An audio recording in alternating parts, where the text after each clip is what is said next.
All right, welcome to the low budget recorded during the lunch before your class rough cut of this video.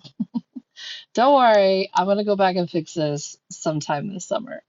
But for now, today we are going to learn how to do perspective houses with gable roofs. We're going to do chimneys, doors, windows, an outhouse with a pyramid-shaped roof, and some landscape. All right, make sure you have your rulers. Your first line we are going to do today is a horizon line, but today we're going to put it near the top. Go ahead and do the top and 2 vanishing points. Then we're going to start with the first vertical line. Go ahead and do that now.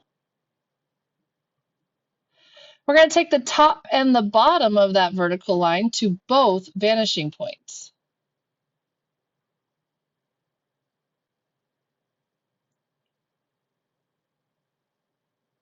Then we're going to line up our ruler with the bottom of the paper, and we're going to get a short side on the right. Go ahead. And then the longer side is going to be on the left. Go ahead and clean that up.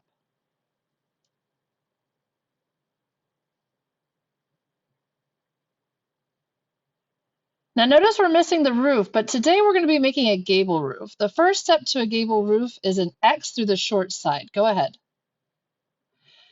Then we're going to go straight up. This is going to be the peak of our gable roof. Everybody say peak. Good. From the peak, you're going to go to the corners and beyond. You go beyond the corners for the eaves. That's where the rain goes so that our whole house doesn't corrode. From the peak, you're going to go to the left vanishing point. Now look, the back of our roof isn't there, so we have to put in a parallel line. Notice that for a parallel line, I line up my ruler with the front angle of the gable, and I slide it back all the way to the back corner. Make sure that it hits that back corner and that you go to the corner and beyond. Okay, right now our eaves just look like sticks. We're going to connect those to the left vanishing point and then erase. Go ahead and do that now. Okay, this is a quick one. Notice our front eave. We want to line up our back eave to make sure that they're the same size. So we're going to line it up to the right vanishing point, make a mark, and then we take that mark to the left vanishing point because the roof is headed to the left side. So then we erase the extra sticks on the end. It's a small detail that you really can't tell much, but this is the correct way to do it. Go ahead.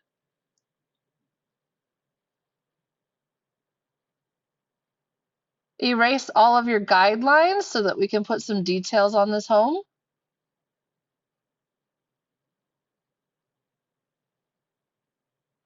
Now we're going to make our door, and you guys remember how to do that, I'm sure. We're going to start with we're going to make a window. We're going to start with our vertical lines, make them extra long, connect them to the left vanishing point, and then erase. Go ahead.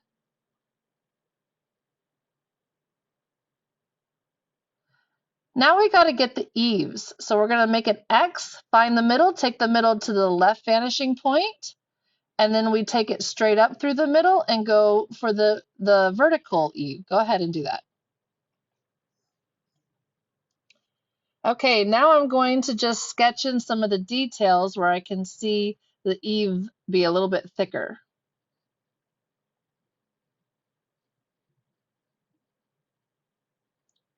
Okay, now I'm going to show you how to line up the door on the right side to the window that we just drew on the left side. If we want the window and the door to be the same height, I take the top to the corner and then I take that corner mark to the right vanishing point. That tells us where the top is of that window on the right side. From there, I do my vertical lines down to get the door. And while I've got it, I'm going to go ahead and put one more window in. Now the bottom of the door is there, but I have to line up the bottom of the window so it's the same height as the left window, if that's something we're interested in. So we're learning how to make windows on 2 separate sides that are the same height and length. Go ahead and give your door a doorknob and maybe a deadbolt. Go ahead. Okay, now we're going to put an eave on this one, and we're just going to show the depth of that eave. And notice how I took that right corner, the bottom right corner, and the right corner of the eave to the left vanishing point. That will show us how deep that wall is. Go ahead. Okay, now we're going to do a chimney. For a chimney, we need 3 lines. Go ahead and do 3 lines, 3 vertical lines. We're going to start with the bottom of this chimney, and we're going to take the middle line to the left vanishing point. Do that now. Now on the side, we can't go to the right vanishing point. That'll look weird. So what we have to do is we have to line up our ruler with the right gable. It's actually the left side of the house. It's the left gable, the left side of the house. We're going to line up our ruler. We're going to get that edge, and we're going to slide it back until we hit the bottom of that middle vertical line of the chimney. Once we hit it, we're going to draw a little line there until it hits the top gable. Okay, now we have to do the top of the chimney. I'm going to take the middle line to the left vanishing point and then the middle line to the right vanishing point. Go ahead. Now notice I can't see the top of my chimney, and because it's below the horizon line, we should be able to see a little bit of that chimney. Now this chimney is awfully close to that horizon line, so it's going to look very squished. But what we're going to do is we're going to take those outside corners to the opposite vanishing points, and that will close off the top of the chimney.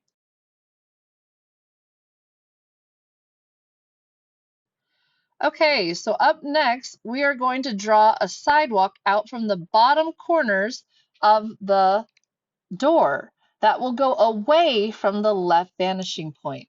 And then we're going to use the right vanishing point to make that sidewalk swing out and to the right. So we're going to go away from the right vanishing point.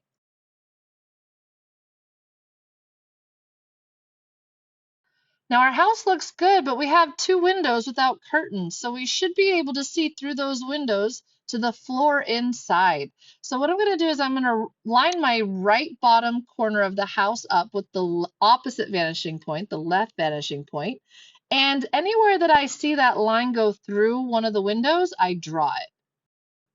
And then I'm going to align my bottom left corner up with the right vanishing point, the opposite vanishing point, and anywhere I see that line inside of one of the corners, I draw it. And that way we can see the inside floor of the house through the roofs, or through the windows, my bad. Now this is an awfully small house, and it doesn't look like there's enough room for a bathroom, so we are going to draw a sidewalk over to an outhouse. Go ahead and extend the sidewalk to the right vanishing point.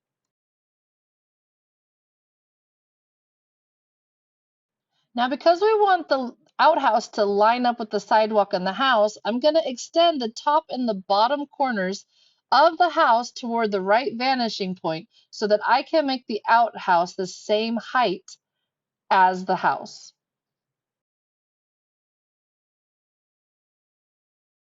Okay, we've got the side, but we need to know where the corners are. So I'm going to draw the face of the house by getting 2 vertical lines for either side, the 2 front corners of the outhouse. I line up my ruler with the bottom and choose a nice thin kind of boxy shape that would look like a porta potty.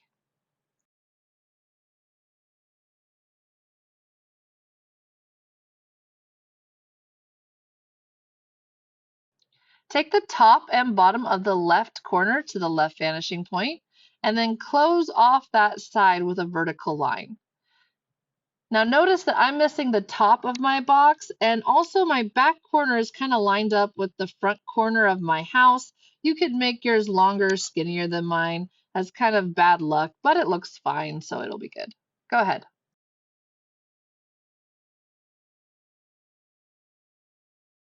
Now for the top of the outhouse, we're going to give it a pyramid roof. This is different than a gable roof. In order to get a pyramid, we have to have a flat bottom or top to start with. So go ahead and close up this box like normal. You're going to take the right corner to the left opposite vanishing point, and you're going to take the left outside corner to the right opposite vanishing point.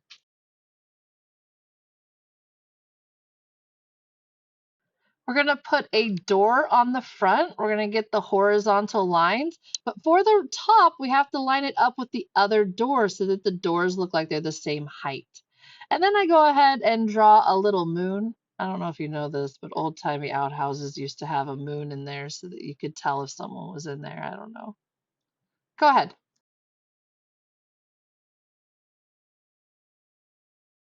Okay, now we have a flat top, like a regular top of a box, but we want to make it into a pyramid. A pyramid works that it has a square bottom and all of those four sides go up into a point, and that point is right in the middle. So we have to find the middle of this roof. Now, if you guys remember, last class we found the middle of a window, and we practiced that again today. So what we're going to do is we're going to connect the opposite corners to find the very, very middle of this roof. Go ahead.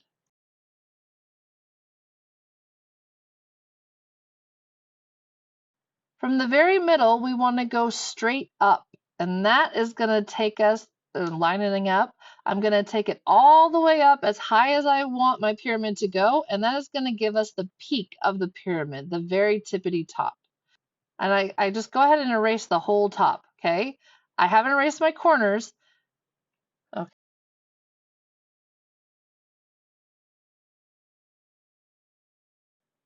Now I have the tippity top. I'm going to go to all three corners that I can see from this view and beyond. Remember, all roofs need an eave so that the water and rain does not corrode the walls. So I go to the corners and beyond.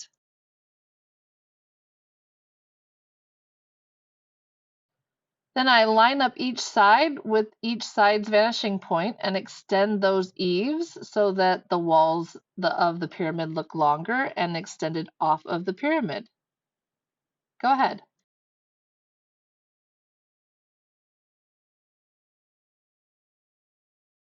Now I'm going to extend a walkway from the door of the porta potty to the sidewalk. That way, at least if you have to go outside to go to the bathroom at night, you can walk on a sidewalk. You know what I'm saying? Go ahead and use the left vanishing point and extend out from the left vanishing point to the sidewalk.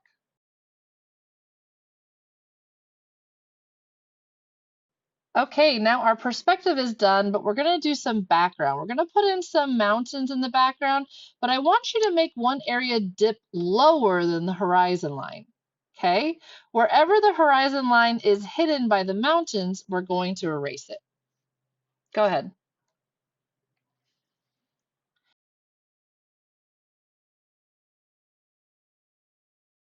Okay, that area that goes below the horizon line, if it's called a valley, but valleys actually fill with water. If there is a crevice that is below sea level, then the rain fills it up.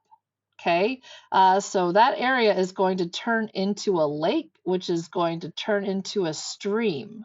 Okay, now the stream itself has to be kind of using the horizon line and the vanishing points. If you make your stream go straight up and down like a vertical line, it's going to look weird, like we're a bird flying on top. So you kind of want to S-snake your river or your stream toward and away from the vanishing points so that it actually looks almost like a path that you could walk up. Okay, if it looks like you need to fly to walk up this path, then that is not the right kind of line.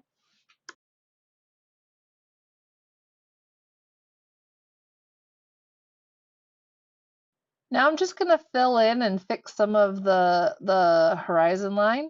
I'm going to build in the bottoms of these hills, and I'm going to fix some of the wonkier areas of my river.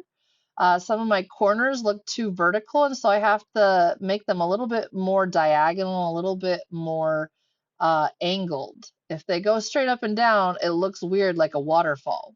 Okay? And then that's it. I'm going to put my name and my period on it. If you finish before somebody else, you can put in more details in the bottom left corner. But oh, let's go ahead and do a sun and some clouds and fill those in now. All right, that's it. Happy day.